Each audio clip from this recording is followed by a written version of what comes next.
welcome to Talking with Tech. My name is Chris Bouguet, and I'm here with Rachel Madel. How's it going, Rachel?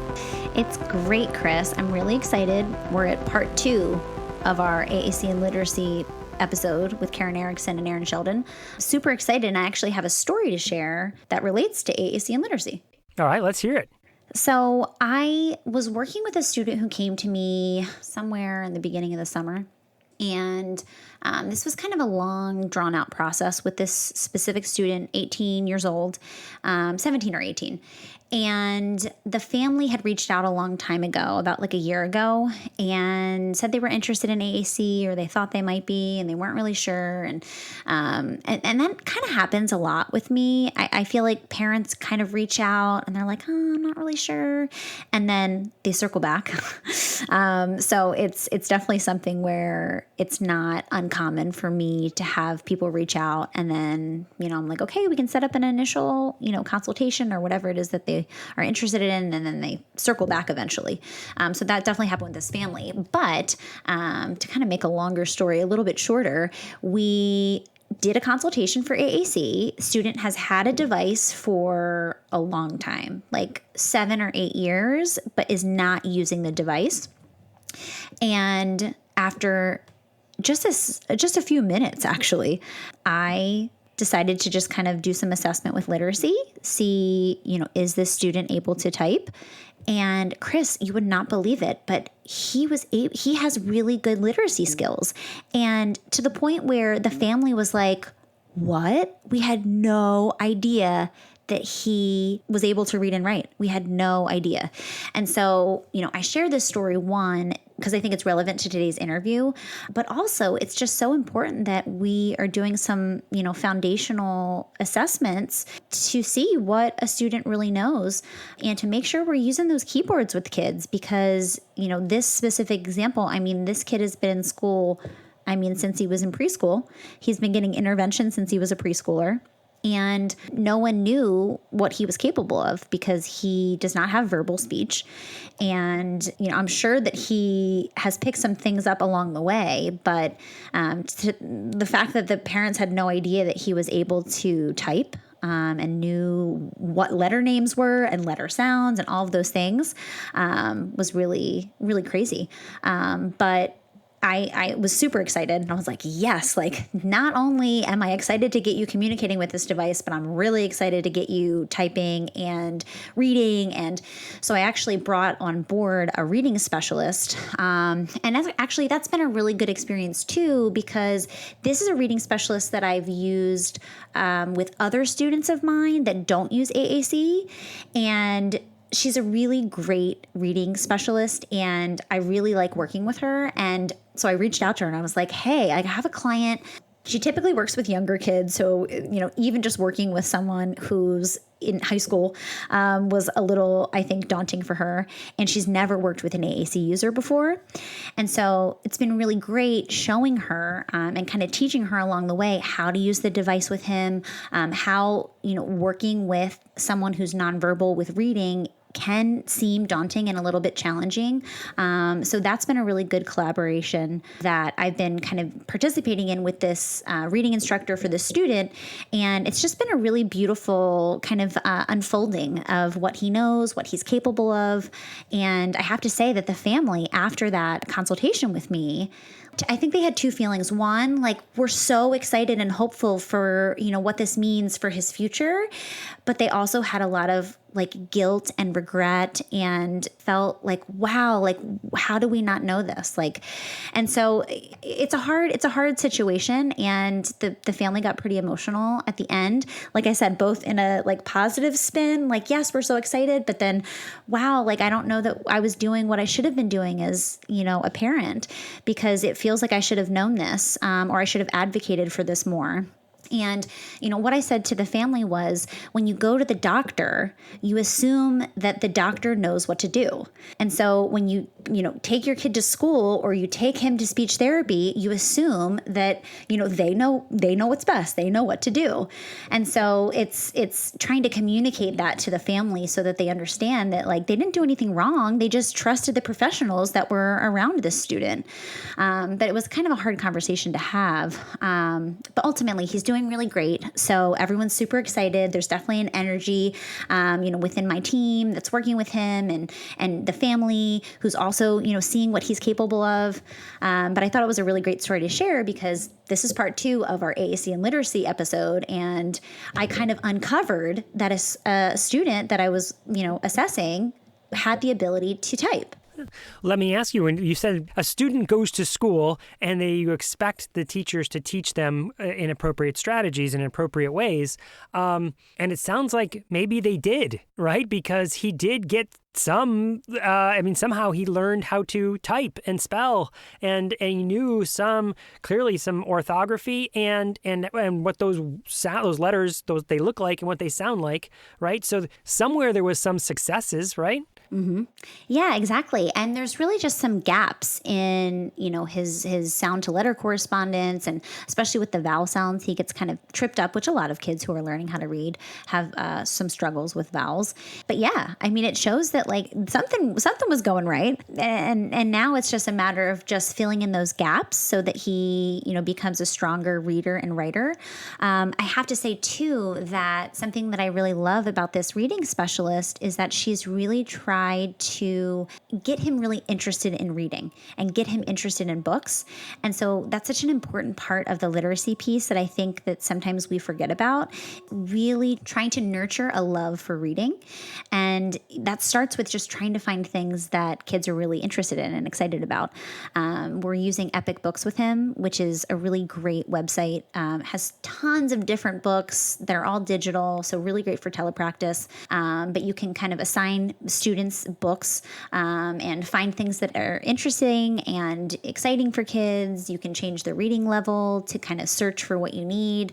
So that's been a really great tool. And it's just really exciting to see how interested he is in reading now, and finding new books that he's really excited to look at and to read.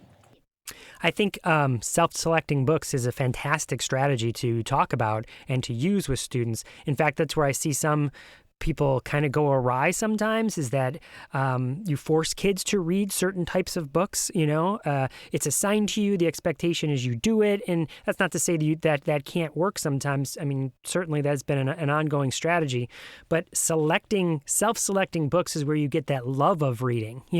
I get to choose the thing that I'm interested in, and I have this intrinsic motivation to want to read this book and learn the stories, and because I'm interested in it. I just think of my son. You could give him an Iron Man book or a Captain America book, and he would he would love it. And if I gave him something like, I don't know, cross stitch to read, he would be like, oh, do I really have, and so just multiply that by anything you're interested in for any other person, because there might be someone else that's like, don't give me an Iron Man, Captain America, but give me a cross stitch book. Yeah.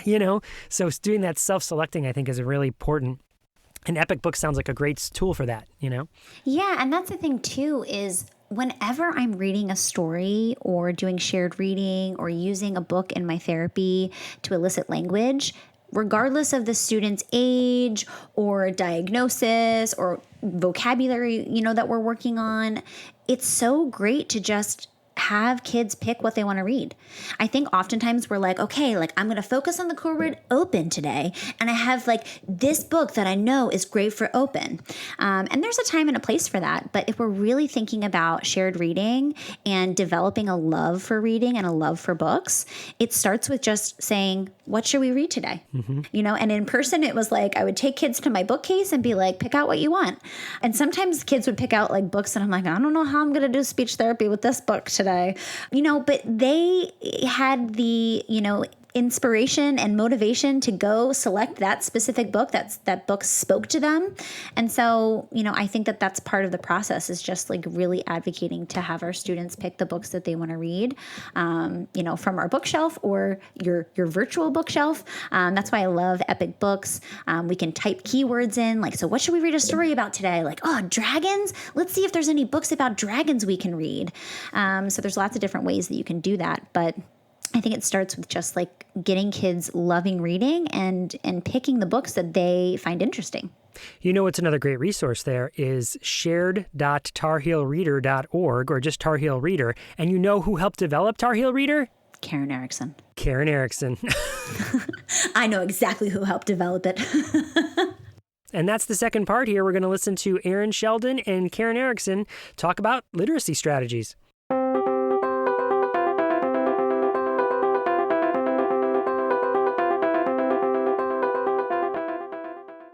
If you enjoy this podcast, we would love your support to keep it going.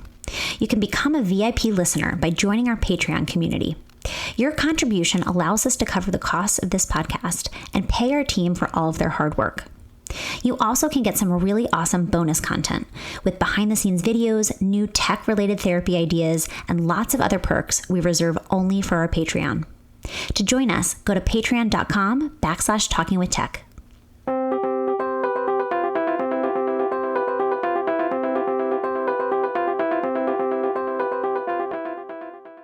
So one of the big contributions, I think, to me, one of the most profound contributions you've made to the field is understanding this concept of emergent literacy versus conventional literacy, and when it's appropriate to be teaching phonics and sight words, and what are the stages that come before that make that meaningful? Like, what's the alphabet knowledge you need in order to now be able to actually really engage with phonics instruction and word study and that kind of thing. Can you explain that a little bit? How you know when a child is ready for that sort of more conventional versus when you know they're more emergent? Yeah, so first I have to say that I don't get to take any credit for figuring out emergent and conventional literacy. Okay. I think that the contribution that the Center for Literacy and Disability Studies and the whole group of us has made is helping identify sort of what are those key things that are the indicators that a child's likely to be very successful as we move into conventional teaching, decoding, and spelling, and comprehension and writing.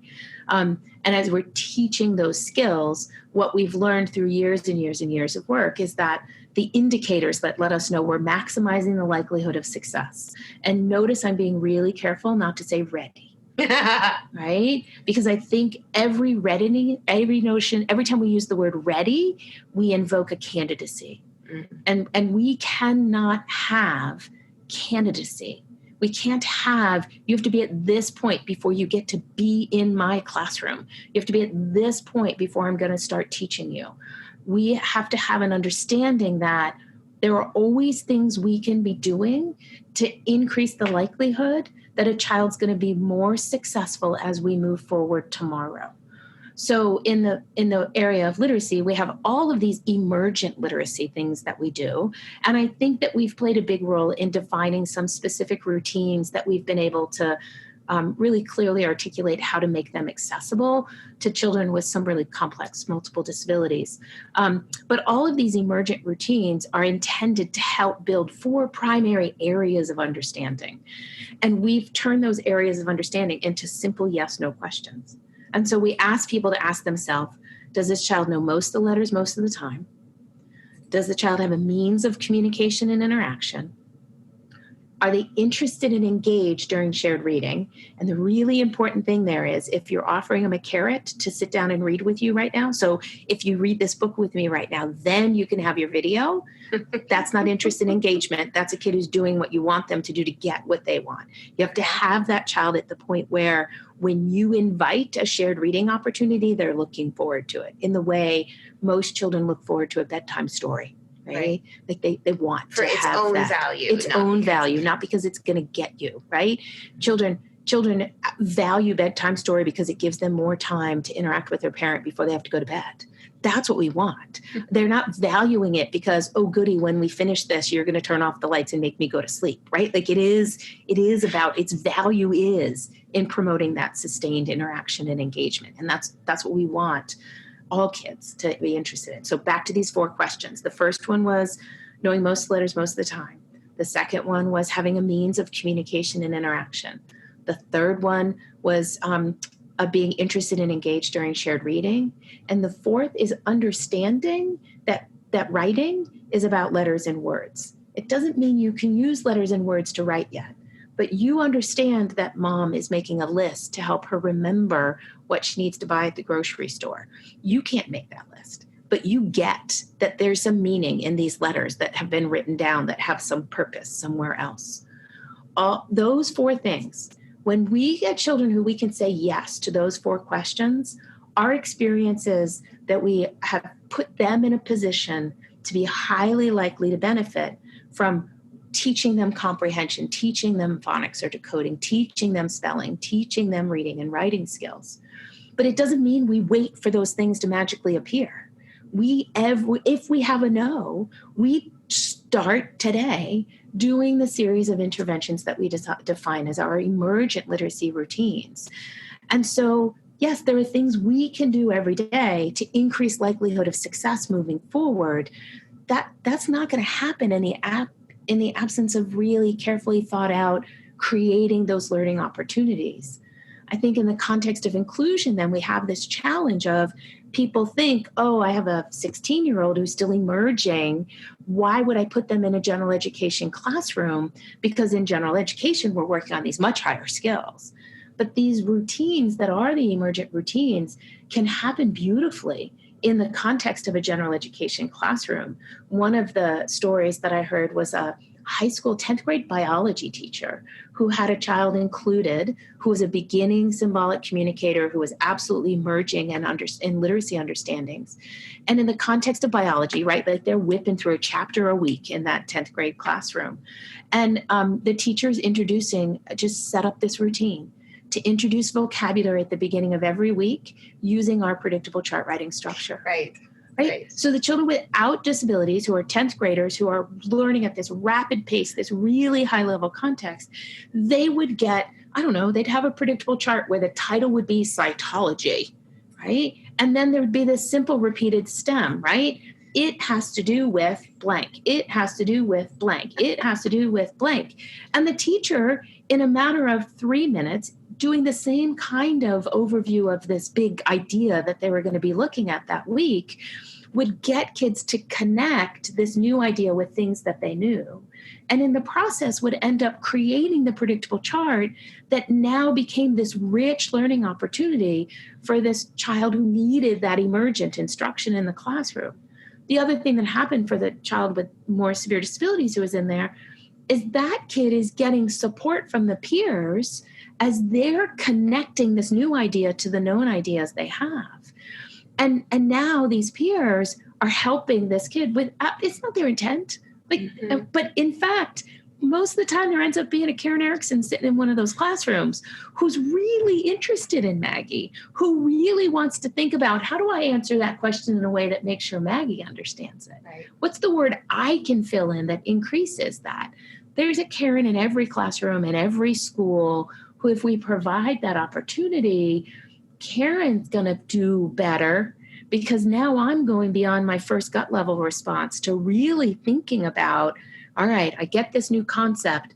How do I add my slot filler be the one that's now going to help?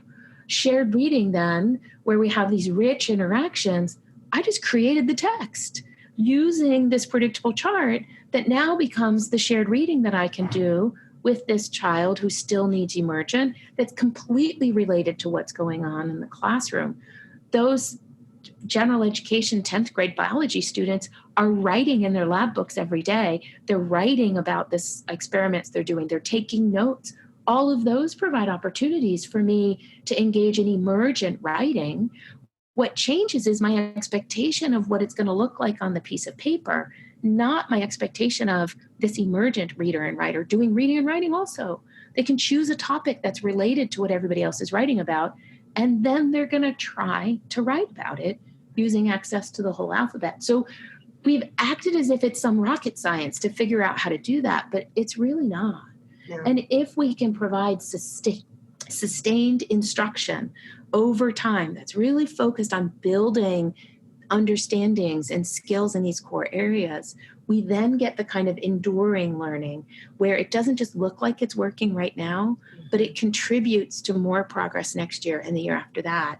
And ultimately, we have somebody who we have 4 yeses, and suddenly we are teaching reading and writing in a way that looks a whole lot more like what we've been doing with the kids without disabilities. Mm-hmm. And again, now we have this challenge of, we got an 11th grader who needs beginning level reading and writing instruction. And we act as if somehow, we'd have to pull them out to do that. No, the general ed classroom is full of opportunities to provide a really clear, direct instruction at the level that the student needs and still have it connected in a meaningful way to what everybody else is doing. Well, and where I've been the most excited supporting inclusion across a whole bunch of contexts is, yes, our emergent kid really needs that. But there are kids in every gen ed classroom who are really struggling with the content. And when we make it that explicit and structured for our kid, we have just created an access point for those kids where it now becomes, even if I think one of the things I've been most struck by is the number of kids who become so much more successful because they feel smart and successful because they're helping to make that connection between cytology or whatever's happening in biology for our kid. And by trying to figure out those words that are going to go into that predictable chart writing, they now have so much more sense of their own success that they're now much more available to learn as well. I'm sure that you're experiencing the same thing in Ontario that we're experiencing in North Carolina, of having a huge influx of second language learners. Yeah. Right? And now think about this completely capable individual who just happens to be learning the dominant language of instruction, right? Like they just don't know it yet. Think about the support that that individual is being provided in having an on-ramp to the instruction in that classroom, and how much you'd be building and accelerating that language learner's ability to read and write in the language of instruction in the classroom. Think about, like, it's just like, it just makes sense. But I don't think when we're talking about inclusion that we do a good enough job of figuring out how to have our kids included is just an extension of the same kind of differentiation we have to do for everybody. Right. It's not this separate something, right? We can figure that out, and how to help everyone along the way. Right. So this gets to one of the 4 points that you listed was a means of communication and interaction. Yeah. And I'll give you a quick story.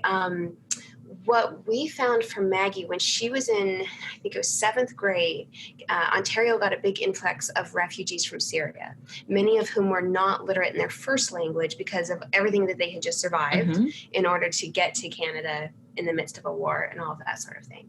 And having a visual representation of the spoken language, every single kid in class had a core board of all of her words. And so they had a visual to anchor each word with the word written underneath. And these Syrian kids were all asking for extra copies, and they took them home and used them in English instruction at home to teach their parents English. And it was so interesting. I think it was the first time I realized how much English language learners really benefited from having an AAC user in their classroom. And as well as kids who, maybe with a variety of LD kind of issues, really benefit from not having to generate a word, but be able to open a folder. They're supposed to find a describing word for something. They're supposed to find, we're trying to explain what cytology is, to be able to recognize a word they see that relates, as opposed to having to generate the word. And I think this is where including our kids is providing universal design for learning for a whole bunch of kids who need a visual form of language to help them access what's happening in the classroom. Yeah. One of the projects that we've been working on that's been really overwhelmingly successful is our Project Core. And what we've been trying to accomplish in Project Core is to create a universal solution. Do you all talk about multi-tiered systems of support or response to intervention? Yeah. So in the context of response to intervention, the thing that we do for all kids every day is called the universal. And so all grade 1 children should be getting comprehensive reading and writing instruction. It's just what we do. And then there's some subset of children who are really struggling. And so we have a tier 2 support that we provide that's a little bit more intensive, but oftentimes is small groups and kind of packaged. And then we have kids who still aren't doing well. And so then they might receive some really individualized, specialized supports at a tier 3.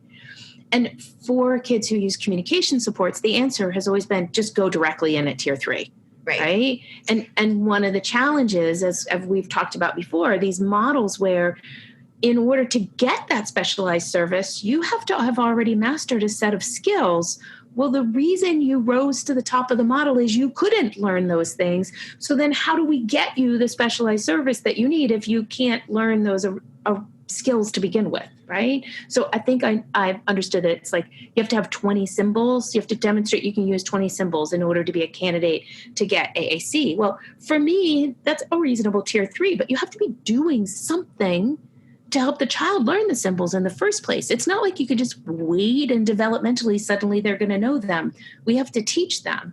So what we've been trying to do in Project Core is create a system that is that universal solution that is available to everybody freely, that's supported through on-demand online professional development and instructional resources, to sort of come up with this universal, if you have children in your class who for whatever reason can't meet their current communication needs with speech in the language of instruction, and don't have another solution available to them, here's your default solution. This isn't the end game. This is how you make sure that every child's getting access to that universal support that allows them to have a chance to then, in the world of AAC, access that tier 3 specialized support that they really need. And so this universal core, which is what we've created, and there are lots of core boards, right? Like I'm sure Maggie's is very different than the one that we have gotten permission to just give away. Having this universal core board in place, it's really interesting to watch what happens when that just becomes the norm for everybody. Mm-hmm. So we'll walk into primary grades classrooms where there might be 2 or 3 children who really need it as a way to learn about how symbols work, how picture symbols work in order to communicate with the world. But here we are watching all these other children who have all kinds of ways that they successfully communicate, who still are benefiting from having this graphic symbol-based approach to support that. Some specific examples in a classroom recently, a little boy who was a fluent ASL user who had a full-time interpreter in the classroom who would use ASL to then communicate back with everybody else. But he wanted a way to communicate directly with his peers in the classroom, and they didn't understand ESL. He started taking this core board and using the core board to point to symbols to communicate to his hearing and speaking and seeing peers in the classroom, so they didn't always have to go through the adult who was there, right? Another child in that classroom had some speech, but it was rarely full sentences, and that child started using the core board in order to expand his own utterances. And as he was pointing to those words, suddenly he's saying those words in a way people are hearing and understanding. And so does he need it as his primary mode of communication? No, he does pretty well. Did it clarify and support the success? Absolutely. So what we've been trying to do is build this base. Like, how do we make sure that every classroom that has any child who, for any reason, they might be second language learners, they might have complex communication needs, that they have something to get started? Because we can't get kids to that tier 3 unless we've tried to teach them somewhere along the way. We've got to provide that opportunity to learn. And so having this default opportunity, this, like, let's give something, and let's make sure that it's not that we're laminating and populating the world with these, but that we've got these instructional practices in place that give kids a chance to learn how these symbols work, so that when they do finally get to go for that AAC evaluation, that group who we originally created it for can actually demonstrate the skill that they need for people to do more than say, here's your single message voice output device. Because that should never be the outcome of an AAC evaluation. It should never be the outcome that a child goes and that the recommendation is, here's your single message voice output device. Because there's no way to go from a single message voice output device to the 20 or more symbols that you need to know in order to gain access to that high-tech device down the road. So if you have a child who doesn't meet your model to be able to get access to that high-end device, your recommendation must include a system that's robust enough that it offers multiple symbols that children can learn to distinguish between those symbols, and that they can learn to use symbols for multiple purposes across multiple partners. If your recommendation is for a single button, You have made sure that there is no way that the child can learn the very thing that you're saying they have to learn to gain access to that technology down the road. And so think about it. If your model is 20, then that recommendation has to be something that has at least 20. Right? And I'm going to recommend that if you need them to learn 20, you probably need to go higher than 20 in order to make sure that you've got enough that they're really going to learn 20 in order to be able. Yeah. So this notion of multi-tier and this idea of universal, and that universal means all. Right. So getting back to what you said about how we have to be really specific about how we define access. Maybe as parents, we've made the mistake of saying my child needs access to a speech generating device and an AAC assessment, when instead, what is the instruction my child needs access to, and what are the kinds of tools that will provide that instruction? That's what we should be advocating for. So it's actually not that big a problem that if our local AAC assessment is requiring certain standards in order to get the full-fledged device and the funding. But it's unacceptable that there isn't a pathway to that is universally available to all students, and that when you go in and you're told your child isn't ready for the AAC assessment, great, here's our plan for how we're going to get them there. Yes. And that's the key. And I think it's parallel to the work we've done in literacy around emergent and conventional, right? So sort of I talked about those 4 questions in literacy. I wouldn't have a candidacy model, but I can understand why with limited resources, something like that comes into place. But so let's have our questions. What is it that we need to teach kids in order to maximize the likelihood that when they have their AAC evaluation, they're going to get access to the funding in order to get that high-tech device that we would like them to get? So, all right, I say for literacy, in order to increase the likelihood that they're going to be successful with my conventional literacy instruction, I need to teach them the letters of the alphabet. And they need to be able to identify most of those letters most of the time. It's not that different from they need to know 20 symbols. Right? And so what are those? Now we most say... of the symbols on the core board most of the time. Right? Right? But it isn't just that they know those. In order to be successful in that evaluation, they also have to demonstrate interest and engagement in interaction. Much like our question 2, that they have a means of communication and interaction. That doesn't have to be symbolic, right? It can be using gestures and yes, no, and all of the ways that our kids communicate, that when we know them, we can certainly read those behaviors.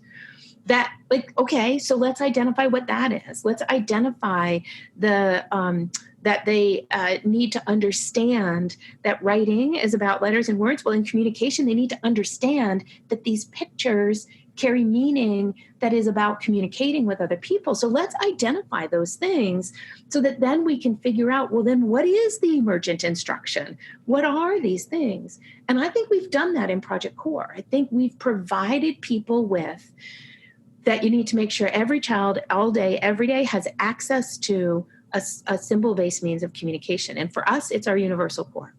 That you're providing aided language input all day, every day. So you're demonstrating for that child, you and other people in the environment, how do you select or point to a graphic symbol or a tactual symbol to represent the words that most people are speaking in your environment, right? Like how does that aided language has to be happening?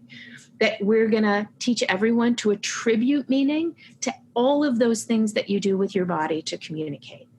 Right? That we have to do that at this emergent level if we ever want you to be able to walk into that stranger's office for that AAC evaluation and not just demonstrate that you know 20 symbols, not just demonstrate that you know how to interact and engage with other people, but also demonstrate that you understand not just when somebody says, show me tree, but you get that pointing to that symbol actually has communication meaning, right? So what we've done in Project Core is, and I'm really happy to be articulating this with you because there's going to be a new really pretty graphic that comes out of this, that we've done the parallel of here's when you're at symbolic communication, here's the routines and the tools. But in order to get you there, we've got to be doing these things. And we know what those are. We have that research. And now through Project Core, we've packaged it in a highly accessible way for people who are not speech language pathologists, for people who do not have that background. That parents can log in and take, they don't even have to log in. Parents can go and take our 12 modules and really have built skills. They can have their children's caregivers. Grandma who desperately wants to have a relationship with their child could be taking those modules and learn more about how to read and interact. All of those important people suddenly have access to opportunities to learn about what is this emergent communication, right? Like, what does that look like? And how do we increase the likelihood that when kids get access to the high-end device, that they're going to be successful with it? It's not like once you get it, now magically our world is solved. Now it's really about increasing the likelihood that somebody will say, yeah, we think that you can benefit from this. And then figuring out what does the instruction look like throughout your lifetime to allow you to continue to be successful in using it as a means of communicating and interacting with other people.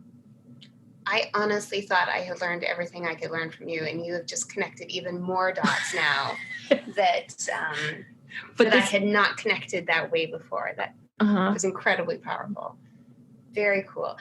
I was going to say the other thing about Project Core that I want people listening to the podcast to know is that you don't just have these professional development modules, but you have them set up where you might be the teacher or the speech therapist and not feel highly knowledgeable, but you can group facilitate and still be the trainer, still be the teacher teaching other people while you're learning the content too, because there's resources there for you to facilitate training for other people. So I find that teachers really like that, or speech pathologists really like that, because they don't necessarily want to expose themselves as not knowing the content and being all learners, but it kind of gives them that way to provide professional development when really what they're doing is providing your Project Core modules. Yeah.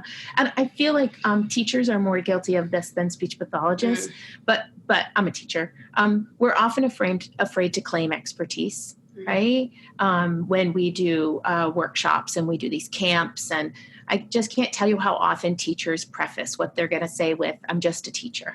Oh, interesting. Right? I'm guilty of doing that here at this ASHA conference that we're at, where everybody around me seems to be a speech language pathologist. And I'm regularly saying, I'm just a teacher, right? Like, but it is sort of our ethos in a way. And so with these facilitated modules, what we're saying is, look, you know the people that you want to learn this. You know what's most important. And so you can facilitate our delivery of the training. We do it in a video format. We give it to you. And now you make it work in the context where you're trying to make this difference. I think for me, one of the most powerful ways I've seen those facilitated modules work is in the US right now, there's a big thing going on around professional learning communities where groups of teachers who teach get together. And those professional... This is big in Ontario. Okay, all right. So those professional learning communities have taken our list of modules and prioritized them. And they're just rotating through a different teacher each day, or educator. Sometimes SLPs are in these groups also, will be the facilitator at each one of these small groups. And they're in a group of 4 or 5 working through that facilitated module together. And they bring children's work samples, and they bring their really deep knowledge of a common set of children that they're trying to think through.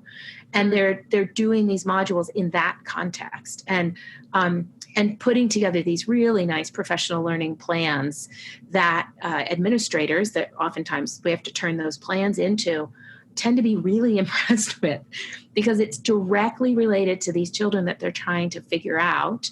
It provides a way to think about reflecting on your own practice in Project Core for all of the routines that we ask people to try.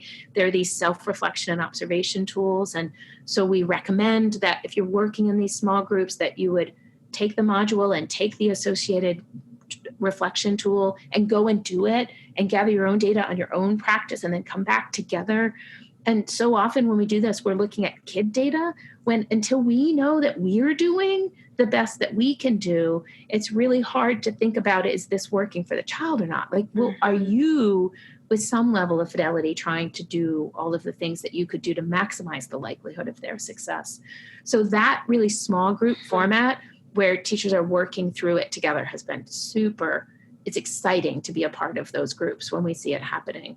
So you've just connected one more dot for me, which is that if we're within this context we're in, where kids have to show a certain level of skills in order to get that tier 3 support of their own AAC system, and we have an education system that hasn't figured out the instruction needed to get kids so that they're eligible for that tier 3, that really what we should be focusing on in Ontario is getting these modules out to our professional learning communities, our teachers who are already coming together around other topics, because this is already that model of professional development. Right. They're learning. And now imagine when Maggie goes for that AAC evaluation and she doesn't demonstrate 20, right? When she was a little kid and she doesn't demonstrate 20, and instead of saying, here's your 4-location device, right? Here's your single message, which it's not, you understand, it's not possible to get from 4 to 20.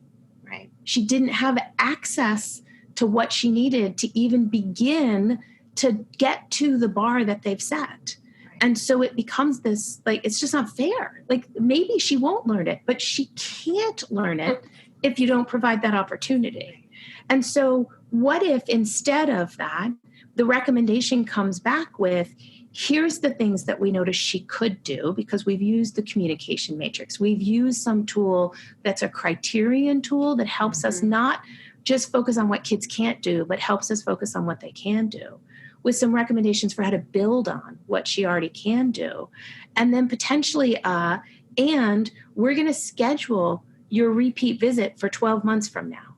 And in order to come to this visit, the school team must demonstrate that they've completed and worked to implement these 12 modules. Like, how do we create some systems across the health system and the education system so we hold each other accountable to having kids be able to be successful? If AAC is going to be in one system, how do we make sure that the other system knows how to teach children what they need to learn in order to then have the kind of human rights access that we expect them to have on the other system? Like, those have to be together. And so oftentimes what's happening in some large school systems where they have working AAC teams in the school system and they do their own in-house AAC evaluations, they have long waiting lists, like you would imagine. And when on the child's individual education plan, the box gets checked that they're going to get signed up for an assistive technology or AAC evaluation, that team then sends back the Universal Core Board in a format that they think is most likely to be successful as a starting place, and directs the team to take the professional development modules and begin implementing the Universal Core in their classroom with those 5 instructional practices that are called out, so that by the time that child gets their AAC evaluation 6 months from now, they know something. They've had 6 months of people trying, and they might not be doing it very well, but at least they're trying to attribute meaning and provide aided language input, and to make sure that those symbols are available all day, every day. And like all of that increases. So then a system that has limited resources, if you do that up front, now I don't have to schedule a follow-up evaluation for you a year from now, because I didn't have you wait and see and show up and not be able to do it. And now I send you home. What if there is this a system that when the appointment is made, the team is informed, and that there's an expectation that you're going to do these things? Just like if you're going to have some health exams, right? There's things that you're not allowed to eat the day before surgery.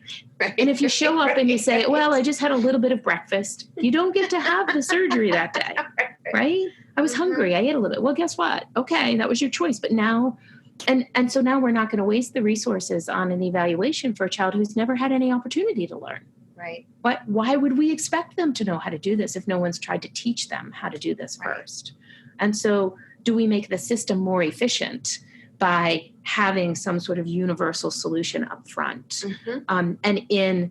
We have one school system that's working on getting me permission for their data, but over the phone, the lead SLP shared with me, what the change that has happened in their school system by taking this universal approach. And they are known across our country for having a really outstanding AAC system in their schools. But now they have a dramatic increase in kids who have access to high-end technology because they spent last year getting universal core into every classroom that had any child with complex communication needs. So not because they spent more time doing individual AAC assessments, but because they spent more time getting, and now what the SLPs report a year later is now they get to spend more of their time teaching the children who have the high-end devices how to use them more effectively, because the classrooms are supporting all of the emergent teaching and learning, not the expert. Right? And so the experts spent a year, and now they're using Project Core. They have these modules. So as new people come and go, when new paraprofessionals or one-on-one support people come in, they're told which are the modules that are most important for you to be taking to know how to best support this child. And so it's, an hour in the middle of their, on a day during their first week that we can figure out how to cover for this child while you get paid to do this 1 or 2 hours of training. That's critical for you to understand what it is we're trying to do to support this child. And it really becomes this very sustainable, scalable approach, not to the kid's individual long-term solution, but to making sure that we maximize the likelihood that the child will be successful with that long-term solution by building a universal system. You have just connected so many dots, and I feel like I can understand exactly what role the parent, the school speech pathologist, the clinic speech pathologist, the teacher, the educational assistant will all play or can all play to be part of the solution. This has been an extraordinary conversation. Thank you so much, Karen. You're welcome. You're welcome. I actually have to say you helped me figure out some things that I'm now really excited to go back and start doing some sketching and drawing. And cool. It's been helpful to think through some of the things and to have some different ways. So thank you. Cool. Thank you so much.